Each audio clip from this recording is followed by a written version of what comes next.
فَاعْلَمْ أَنَّهُ لَا إِلَهَ إِلَّا اللَّهُ وَاسْتَغْفِرْ لِذَنبِكَ، تم جان لو اللہ کے سوا کوئی سچا معبود نہیں، پھر اپنے گناہ کی استغفار کرو۔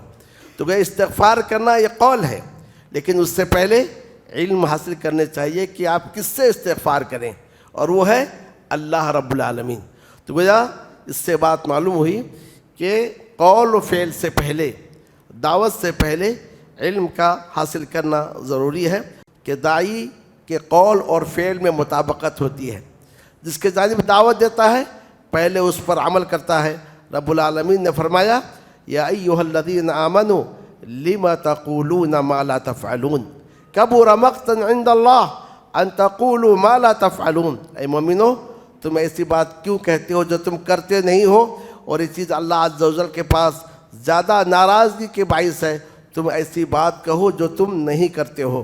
نبی صلی اللہ علیہ وسلم نے فرمایا من یرید اللہ بہ خیرا یفقہہ فی الدین، اللہ جس کے ساتھ خیر کا ارادہ کرتا ہے اسے دین کی فقہ اور سمجھ عطا کرتا ہے۔ قابل احترام امیر صوبائی جمعیت اہل حدیث آندھرا پردیش اور ان کے تمام رفقا، اور یہاں اجلاس میں موجود تمام علماء کرام اور دعات اعظام، سب سے پہلے ہم اللہ رب العالمین کا شکر ادا کرتے ہیں کہ اس نے ہم کو ایسی مجلس میں شرکت کا موقع عطا کیا۔ رب العالمین سے دعا ہے کہ اللہ عز و جل ہماری اس شرکت کو قبول فرمائے، اور جن اعلیٰ مقاصد کے تحت یہ کنونشن منعقد کیا گیا ہے، صوبائی جمعیت کو ان کے مقاصد میں کامیابی عطا فرمائے، آمین رب العالمین۔ حضرات، یہ علماء اور دعات کا کنونشن ہے جس کا نام ورثۃ الانبیاء کنونشن رکھا گیا ہے، اور جیسا کہ آپ جانتے ہیں اس کنونشن کا مقصد یہ ہے کہ ہم سب یہاں بیٹھ کر ان پہلوؤں پر غور کریں جن کا تعلق میدان دعوت سے ہے، اور پھر میدان دعوت کے مختلف پہلوؤں پر غور کرنے کے بعد جو کچھ کمیاں ہیں انہیں دور کریں، اور مزید حیویت اور نشاط کے ساتھ بلکہ منصوبہ بندی کے ساتھ ہم آگے بڑھیں، کیونکہ دین کا تصور دعوت کے بغیر نہیں ہے۔ اور ہماری تاریخ یہ بتاتی ہے کہ جب کبھی دعوت کا کام ہوا، دین کی نشر و اشاعت اچھے انداز سے ہوئی، اور جہاں کہیں دعوت کا کام رک گیا تو اس کی وجہ سے دین کی نشر و اشاعت بھی رک گئی، بلکہ اس دین میں دیگر چیزوں کی آمیزش اور ملاوٹ بھی ہو گئی، بلکہ وہ لوگ جو اس محدود علاقے میں رہتے تھے تو وہ لوگ دین سے دور ہوتے ہوئے چلے گئے۔ تو لہذا اس سے اندازہ لگا سکتے ہیں یہ کنونشن کس قدر اہمیت کا حامل کنونشن ہے۔ اس موقع پر ہم صوبائی جمعیت اہل حدیث آندھرا پردیش کے ذمہ داروں کو مبارکبادی دیتے ہیں اور دعا کرتے ہیں کہ اللہ عز و جل ان کی کوششوں کو قبول فرمائے، فجزاہم اللہ عنا خیر الجزا۔ کنونشن کی اس مجلس میں جیسا کہ آپ جانتے ہیں مجھے جو عنوان دیا گیا ہے اس کا تعلق دعات کے صفات سے ہے۔ ہم اور آپ سب جانتے ہیں کہ کسی بھی دعوت کے 5 عناصر ہوتے ہیں۔ ان 5 عناصر میں پہلا عنصر یہ ہے کہ ہم کس چیز کے جانب دعوت دیں، اس کو موضوع یا کہ مادہ کہا جاتا ہے۔ دوسرا عنصر یہ ہے کہ دعوت دینے والا کیسا ہو، کون دعوت دے، اس کو داعی کہتے ہیں۔ تیسرا عنصر یہ ہے کہ کس کو دعوت دیں، کس کے سامنے دعوت کو پیش کریں۔ اس کو مدعو کہتے ہیں۔ چوتھا عنصر یہ ہے دعوت کو پیش کرنے کا طریقہ کیا ہے، اس کا نام ہے اسلوب۔ اور پانچواں عنصر یہ ہے اس کا طریقہ کار کیا ہے، اس کو کہتے ہیں منہج۔ تو گویا کسی بھی دعوت کے یہ 5 عناصر ہوتے ہیں، اور ہر عنصر اپنی جگہ بڑی اہمیت کا حامل عنصر ہوتا ہے، لیکن ان 5 عناصر میں سب سے زیادہ اہمیت کا حامل کوئی عنصر ہے تو وہ ہے داعی، کیونکہ میدان دعوت میں پہلا ذمہ دار بھی داعی ہے اور آخری ذمہ دار بھی داعی ہے۔ تو اسی لیے اہل علم نے کتاب و سنت کی روشنی میں اس بات کو واضح کرنے کی کوشش کی ہے کہ داعی کی صفات کیا ہونی چاہیے، داعی کے اوصاف کیا ہونے چاہیے، کیونکہ بس اوقات ایسا ہوتا ہے داعی اگر ان اوصاف کا حامل نہیں ہے جن کی ضرورت ایک داعی کو ہے، تو اس داعی سے دعوت کو فائدہ پہنچنے کے بجائے نقصان ہوتا ہے۔ جیسا کہ معاصر بعض اکابر نے یہ کہا ہے کہ میدان دعوت میں بہت سارے ایسے لوگ ہیں جو دعوت کا کام کرتے ہیں، مگر انہیں داعی الی اللہ یا دعات الی اللہ نہیں کہا جا سکتا ہے، کیونکہ بہت سارے ایسے ہیں جو کسی خاص فکر کے داعی ہوتے ہیں، بہت سارے ایسے ہوتے ہیں جو کسی خاص چند خاص افراد کے جانب لوگوں کو دعوت دیتے ہیں، تو بہت کم ایسے لوگ ہیں کہ جنہیں ہم دعات الی اللہ کہہ سکیں، بلکہ بہت سارے ایسے بھی ہیں جو اپنے آپ کو داعی الی اللہ کہتے ہیں، لیکن حقیقت میں دیکھا جائے وہ داعی الی اللہ نہیں ہے، داعی الی النفس ہے۔ تو لہذا ضرورت ہے اس بات کی کہ ہم یہ جاننے کی کوشش کریں کہ داعی کے اوصاف کیا ہونی چاہیے تاکہ دعوت کے میدان میں کامیابی حاصل ہو۔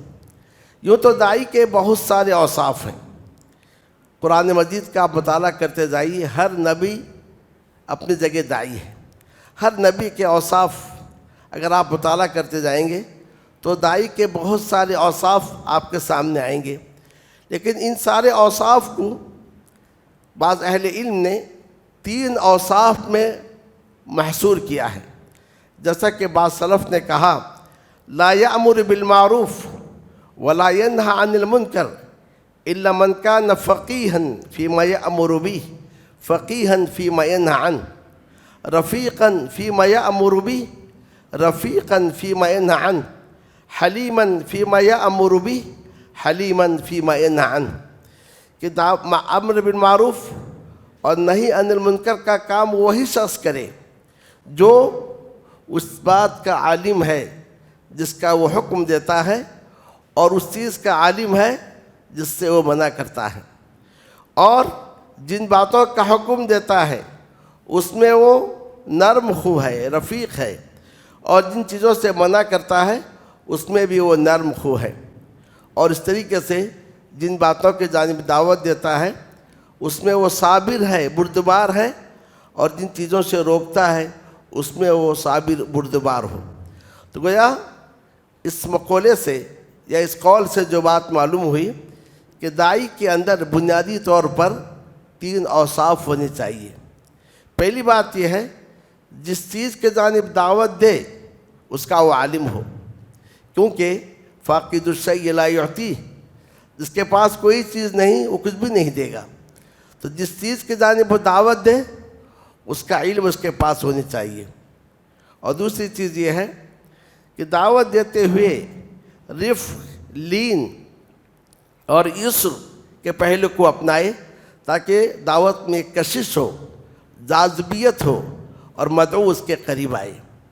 اور تیسری چیز یہ ہے چونکہ میدان دعوت آزمائشوں کا میدان ہے، تو یہاں پر اس کو چاہیے کہ وہ صابر ہو، بردبار ہو۔ تو علم، رفق اور صبر، ان 3 اوصاف سے ایک داعی کو متصف ہونی چاہیے۔ شیخ الاسلام ابن تیمیہ رحمہ اللہ فرماتے ہیں فَلَا بُدَّ مِنْ هَذِهِ الثَّلَاثَةِ، ان تین اوصاف کا ہونا ضروری ہے، العلم والرفق والصبر، علم ہو، رفق لین نرمی ہو اور صبر ہو۔ اور آگے کہتے ہیں العلم قبل الامر والنہی، امر اور نہیں سے پہلے علم ہونی چاہیے۔ تو گویا دعوت کے میدان میں اترنے سے پہلے آپ کے پاس علم چاہیے۔ والرفق معہ، رفق اور نرمی دعوت کے ساتھ ہونی چاہیے۔ والصبر بعدہ، اور صبر اس کے بعد ہونی چاہیے۔ بلکہ یہ کہتے ہیں کبھی کبھی ایسا ہوتا ہے یہ تینوں چیزیں ایک ساتھ ہوتی ہیں۔ جس وقت آپ دعوت دے رہے ہوتے ہیں تو لہٰذا اس وقت ان تینوں چیزوں کی ایک ساتھ ضرورت بھی پیش آتی ہے۔ تو خلاصہ یہ ہے کہ یہ وہ تین اوصاف ہیں جن سے ایک داعی کو متصف ہونا ضروری ہے۔ اگر یہ اوصاف کسی کے پاس نہیں ہے وہ براہ کرم اس میدان میں نہ آئے، کیونکہ اس سے فائدہ ہونے کے بجائے نقصان ہوگا۔ تو ان اوصاف میں سے سب سے پہلا وصف علم ہے۔ علم کی اہمیت کا اندازہ اس سے لگا سکتے ہیں کہ آج ہم دیکھتے ہیں میدان دعوت سے ایسے لوگ جڑے ہوئے ہیں جن کے پاس بنیادی علم تک نہیں ہے، اور جب بنیادی علم ان کے پاس نہ ہو اور دعوت کے لیے نکل جاتے ہیں تو نتیجہ کیا ہوتا ہے؟ تو نتیجہ یہ ہے قیاس آرائیاں ہوتی ہیں، اٹکل پچو دوڑاتے ہیں۔ بلکہ ایسے لوگ اپنے نکلنے اور اپنے خروج کا نام ہی دعوت رکھتے ہیں۔ تو گویا بس نکل گئے، خروج کیے، اسی کا نام دعوت، اور جہاد فی سبیل اللہ کے لیے جو اجور اور ثواب ہے سب کچھ اسی کے لیے رکھ لیتے ہیں۔ اور اسی طریقے سے ہم دیکھتے ہیں بعض لوگوں کو جب ان کے پاس اسپیچ کا پاور آ جاتا ہے، تقریر کرنے کی صلاحیت آ جاتی ہے، اب وہ سوچتے ہیں کہ ہمیں علم حاصل کرنے کی ضرورت نہیں ہے۔ میدان میں گئے، اپنے پاس جو انداز ہے، اسپیچ کا جو پاور ہے، اب اس کی بنیاد پر جو چاہے کہتے ہیں۔ چونکہ یہ خود عالم نہیں ہوتے ہیں تو سب سے پہلے جو تیر چلاتے ہیں علماء پر تیر چلاتے ہیں، اور علماء ان کے نشانے میں آتے ہیں۔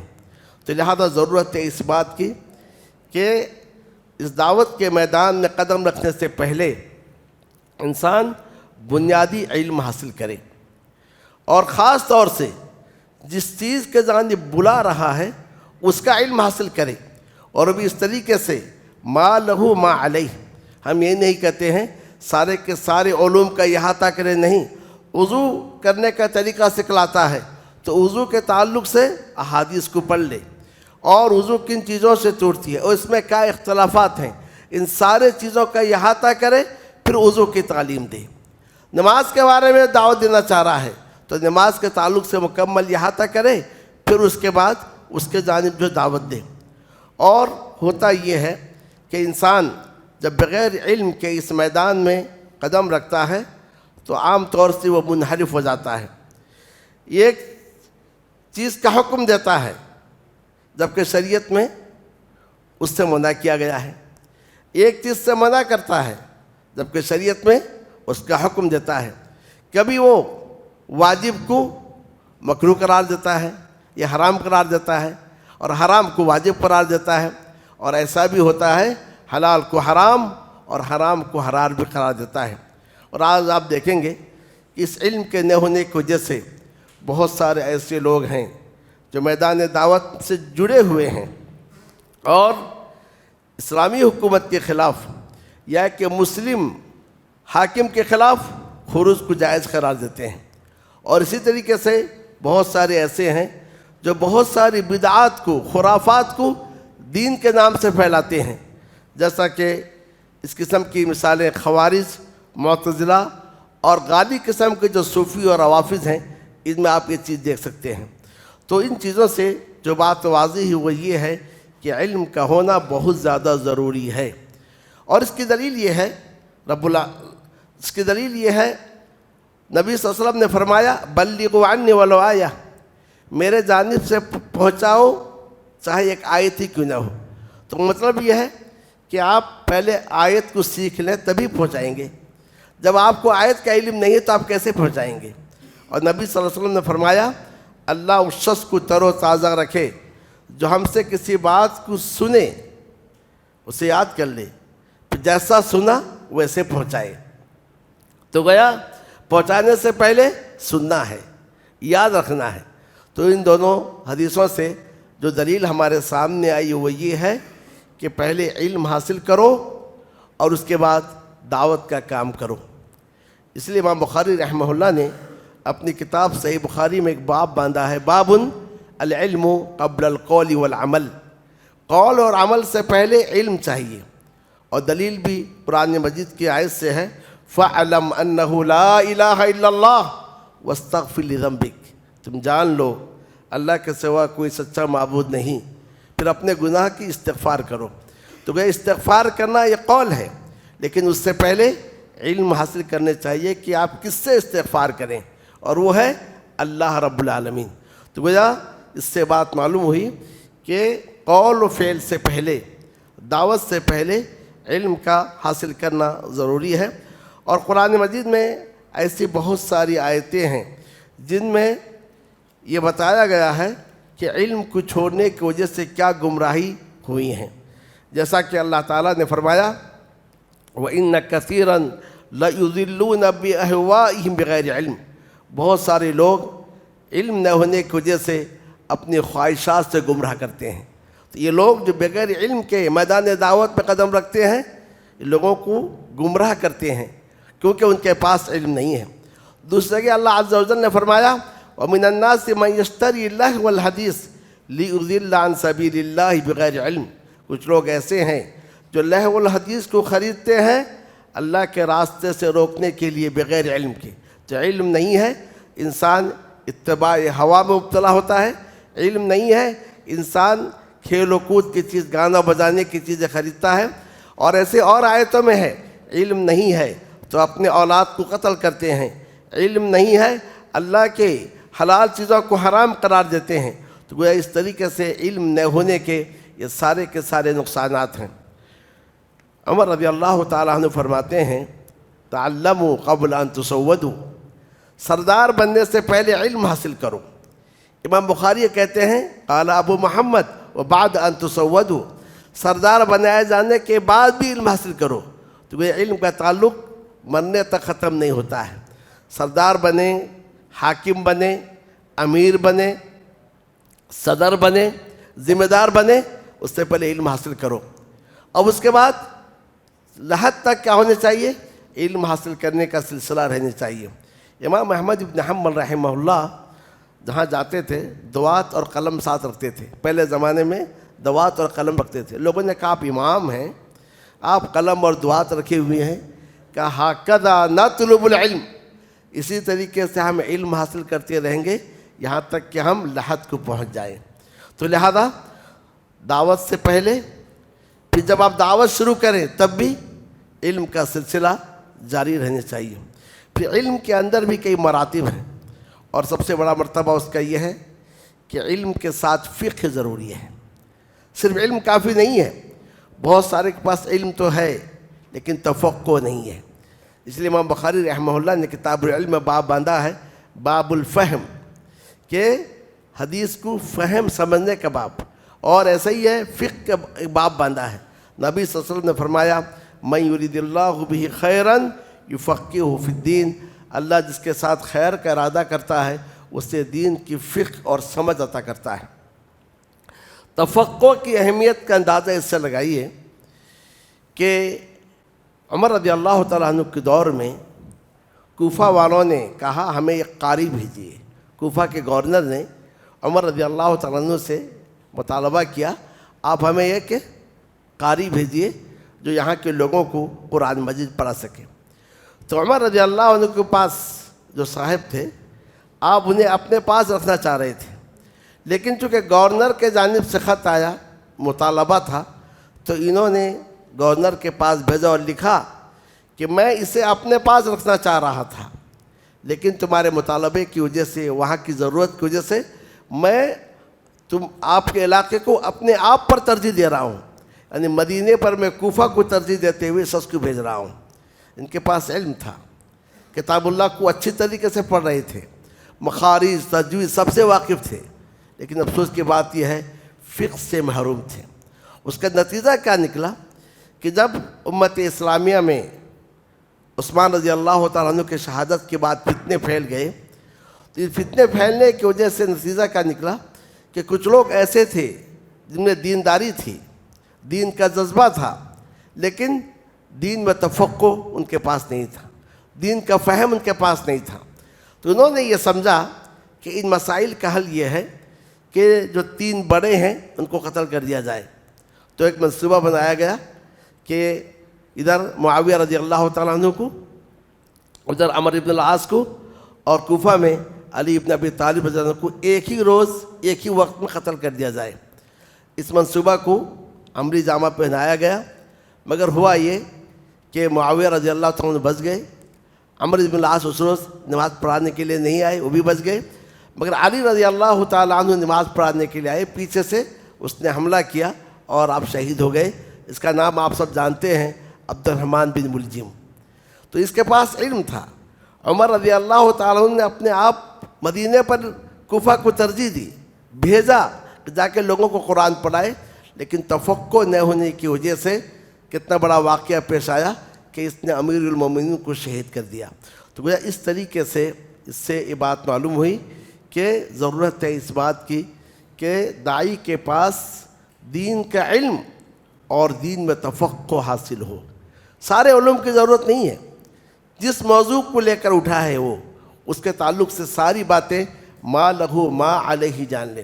انہیں ہوتا کیا ہے، ایک حدیث پڑھ لیا کہ مثلا کہ جس نے زنا کیا وہ مومن نہیں ہے، اس قسم کی کوئی حدیث پڑھ لیا، اور فوراً دیکھا اس نے کوئی غلطی کی ہے، فوراً اس کو ایمان سے خارج کر دیا، جبکہ اس کا مقابل میں اور بھی حدیثیں ہیں. تو ہونا یہ چاہیے کسی موضوع پر گفتگو کرنے سے پہلے اس سے تعلق سے سارے کے سارے احادیث کو جمع کر کے اس کا علم حاصل کریں. اور برادران اسلام، علم کے تعلق سے 2 باتیں یاد رکھ لیں کہ علم کس سے حاصل کیا جائے اور علم کو کیسے آگے پھیلایا جائے. علم کیسے حاصل کیا جائے، کس سے حاصل کیا جائے، اس کے تعلق سے ابن سیرین رحمہ اللہ کا یہ قول ہے کہ لم یکونوا یسألون عن الاسناد، کہ پہلے سلف اسناد کے بارے میں پوچھتے نہیں تھے.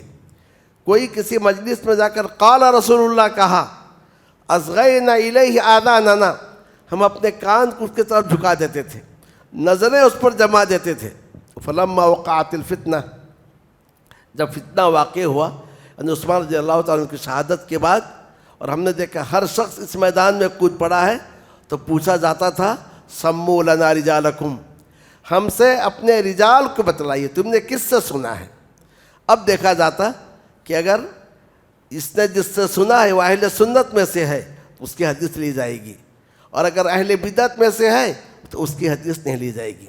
آج ہمارے دعات اور بہت سارے لوگ، حتیٰ کہ افسوس کی بات ہے کہ ہمارے خطبہ بھی اپنے خطبوں کی تیاری جو ہے نیٹ سے یوٹیوب سے کرتے ہیں.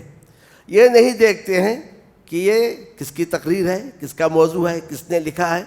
تو اس چھانبین نہ کرنے کی وجہ سے کیا ہے، جو کچھ سنا اس کو آگے پہنچا دیے. تو لہذا سب سے پہلی بات یہ ہے کہ علم اہل سنت سے حاصل کریں، اہل بدعت سے حاصل نہ کریں. اور اس کے بعد جب آپ نے علم حاصل کر لیا تو اس علم کو جیسا آپ سنے ہیں ویسے پہنچائیں.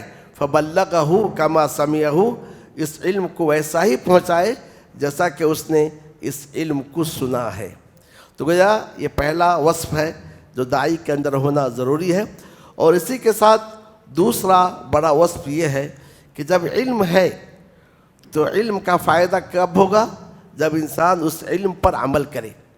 علم ہے اور اس علم پر آپ عمل نہیں کریں گے تو اس کا کوئی فائدہ نہیں ہے. اسی لیے سفیان ثوری کہتے ہیں اجہل الناس من ترک ما یعلم، لوگوں میں سب سے بڑا جاہل وہ ہے کہ جو چھوڑ دے ان باتوں کو جس کا اسے علم ہے. وعلم الناس من عمل بما یعمل، اور لوگوں میں سب سے بڑا عالم وہ ہے جو اس پر عمل کرتا ہے جو وہ جانتا ہے. اور لوگوں میں سب سے افضل وہ ہے جو اللہ تعالیٰ سے زیادہ ڈرنے والا ہے. عبداللہ ابن مسعود کہتے ہیں تعلموا تعلموا فَإِذَا عَلِمْتُمْ فَعْمَلُوا، سیکھو سیکھو اور جب تم سیکھ لو تو اس پر عمل کرو. علی بن ابی طالب یہ کہتے ہیں یا حملۃ العلم اعملوا بہ، اے علم کے حاملین علم پر عمل کرو. فإن العالم من علم ثم عمل ووافق علمه عمله. عالم وہ ہے جو علم حاصل کرے پھر عمل کرے، اس کا علم اس کے عمل کے مطابق ہو. برادران اسلام، عام طور سے لوگ دائی سے سننے سے پہلے دائی کی سیرت کو دیکھتے ہیں، دائی کی زندگی کو دیکھتے ہیں اور اسی سے اس کی بات کو مانتے ہیں. اگر دائی قدوہ نہ ہو، دائی نمونہ نہ ہو، دائی جو بات کہتا ہے اس پر عمل نہ کرے، اس کے قول اس کے عمل میں مطابقت نہ ہو، تو لوگ اس سے بدکنے لگتے ہیں اور اس سے سنتے نہیں ہیں. اور آج یہ بہت بڑی وبا ہے کہ عام طور سے کہ ہم دیکھتے ہیں جو لوگ میدان دعوت سے، ممبر و محراب سے جڑے ہوئے ہیں یا مدارس سے جو فراغت حاصل کیے ہیں، وہ ایک نمونہ پیش کرنے سے قاصر ہیں. اندازہ لگائیے، نبی اکرم صلی اللہ علیہ وسلم نے دعوت دیتے ہوئے جو دلیل اپنے قوم کے سامنے پیش کی وہ اپنی زندگی. لقد لبثت فیکم عمرا من قبل افلا تعقلون. میں نے تمہیں اس سے پہلے ایک عمر گزار دی ہے، کیا تم عقل نہیں رکھتے ہو؟ جو 40 سال تک جھوٹ نے کہے، جو 40 سال تک خیانت نے کرے، کیا آپ 40 سال کے بعد جھوٹ کہہ سکتا ہے؟ صفا کے پہاڑی پہ کھڑ کر جب آپ صلی اللہ علیہ وسلم نے فرمایا کہ اگر میں تم سے یہ کہوں پہاڑ کے اس پار ایک لشکر ہے جو صبح اور شام تم پر حملہ کرنا چاہتا ہے، اکنتم مصدقیہ، کیا تم میری تصدیق کرو گے؟ لوگوں نے کیا کہا؟ ما جربنا علیک کذبا، ہم نے آپ پر جھوٹ کا تجربہ نہیں کیا ہے. اور ہرقل روم نے جب نبی صلی اللہ علیہ وسلم کے بارے میں ابو سفیان سے، جبکہ وہ اس وقت اسلام نہیں لائے تھے، آپ کے بارے میں چھان بین کیا تاکہ یہ جانے نبی سچا یا جھوٹا، جو سوال کیا اس میں سے یہ کہ ہے کہ ماذا یأمرکم بہ، یہ نبی تمہیں کن باتوں کا حکم دیتا ہے؟ اور ساتھ میں یہ بھی سوال کیا کہ ان کے نسب کیا ہیں اور نبوت کی دعوت سے پہلے ان کی سیرت کیسی، ان کی زندگی کیسی، کیا کبھی وہ جھوٹ بولے، کیا وہ خیانت کیے، کیا وہ دھوکہ دیے؟ تو آج افسوس کی بات یہ ہے کہ ہم جو علم دیتے ہیں، سیکھتے ہیں، پھر آگے دیکھتے ہیں ہماری زندگی اس کے مطابق ڈھل نہیں رہی ہے. اور یہی چیز دعوت کے راہ میں سب سے بڑی رکاوٹ ہے. عربی کے کسی شاعر نے کہا، یا ایھا الرجل المعلم غیرہ حل لنفسک کان ذا التعلیم. اے وہ شخص جو دوسروں کو تعلیم دیتا ہے، پہلے اپنے نفس کو تعلیم دو. ابدأ بنفسک ففقہھا عن غیھا فاذا انتہیت عنہ فانت حکیم. اپنے آپ سے شروع کرو اور اسے گمراہی سے بچاؤ. جب تمہارا نفس گمراہی سے رک جائے تو سمجھو تم ہی حکیم ہو. اور اس کے بعد کہتے ہیں کہ تم ایسا نہ ہو، لا تنہ عن خلق وتأتی مثلہ، تم ایک بات سے منع کرو پھر اسی کو لاؤ. عار علیک اذا فعلت عظیم، یہ تمہارے لیے عار ہے، بڑا عار ہے جب تم یہ کام کرو. تو لہذا یہ دو چیزیں ہیں، علم پھر علم کے مطابق عمل. تو گویا دائی کا وصف یہ ہے کہ دائی دعوت سے پہلے علم حاصل کرتا ہے یا علم کے روشنی میں دعوت پھیلاتا ہے. اور دائی کا دوسرا وصف یہ ہے کہ دائی کے قول اور فعل میں مطابقت ہوتی ہے. جس کے جانب دعوت دیتا ہے پہلے اس پر عمل کرتا ہے. رب العالمین نے فرمایا، یا ایھا الذین آمنوا لم تقولون ما لا تفعلون کبر مقتا عند اللہ ان تقولوا ما لا تفعلون. اے مومنو، تم ایسی بات کیوں کہتے ہو جو تم کرتے نہیں ہو؟ اور یہ چیز اللہ عز و جل کے پاس زیادہ ناراضگی کے باعث ہے. تم ایسی بات کہو جو تم نہیں کرتے ہو. اور شعیب علیہ السلام نے اپنی قوم سے کہا تھا، ما اريد ان اخالفکم الی ما انہاکم عنہ، میں نہیں چاہتا ہوں کہ جن چیزوں سے تم میں منع کرتا ہوں میں اس کی مخالفت کروں یا ایک اور کام میں کروں. تو الغرض برادران اسلام، یہ دونوں وصف اگر ہم اپنا لیتے ہیں تو سارے کے سارے اوصاف ان دونوں وصف پہ آ جاتے ہیں. ہم بہت ساری چیزیں پڑھتے ہیں، چاہے اس کا تعلق عبادات سے ہو، معاملات سے ہو، اخلاق سے ہو، ساری چیزیں ہم پڑھتے ہیں. تو صرف اس کو پڑھنے تک محدود نہ رکھیں بلکہ پڑھنے کے ساتھ اس پر ہم عمل کریں. جو بات ہم ممبر پہ کہتے ہیں وہ چیز ہماری زندگی میں آنی چاہیے. ہم لوگوں سے کہتے ہیں غیبت نہیں کرو، ہم کسی کی غیبت نہیں کریں. ہم لوگوں سے کہتے ہیں چغلی نہ کھاؤ، ہم کسی کی چغلی نہ کھائیں. ہم لوگوں سے کہیں کہ مسلمان کے خون اور مال عزت کی حرمت ہے تو ہم کسی مسلمان کے خون مال عزت پر ہاتھ نہ ڈالیں۔ تو وہ اس طریقے سے اگر ایک دائی علم حاصل کرے اور علم کے مطابق اپنے زندگی کو ڈھال لے تو وہ انشاءاللہ کامیاب دائی ہوگا۔ اور آج افسوس یہ ہے کہ ایک طرف ایسے لوگ میدان میں داخل ہو رہے ہیں جن کے پاس علم نہیں ہے، علم سے کورے ہیں، اور کچھ لوگ اگر علم کے ساتھ داخل ہو رہے ہیں تو ان کی زندگی بے عملی کی زندگی ہے۔ اور آج سب سے بڑا مسئلہ یہی ہے کہ جو باتیں ہم ممبر سے محراب سے لوگوں کو سناتے ہیں اور ان چیزوں پر اپنے زندگی کو نہیں ڈھال رہے ہیں۔ اگر ان دونوں باتوں پر ہم عمل کر لیتے ہیں تو دائی کے سارے اوصاف ان دونوں باتوں کے اندر انشاءاللہ آ جائیں گے۔ بقیہ باتوں پر انشاءاللہ آئندہ مجلس میں گفتگو ہوگی کیونکہ وقت ختم ہوتے جا رہا ہے۔ وصلی اللہ تعالی علی النبی الکریم وعلی آلہ وصحبہ اجمعین۔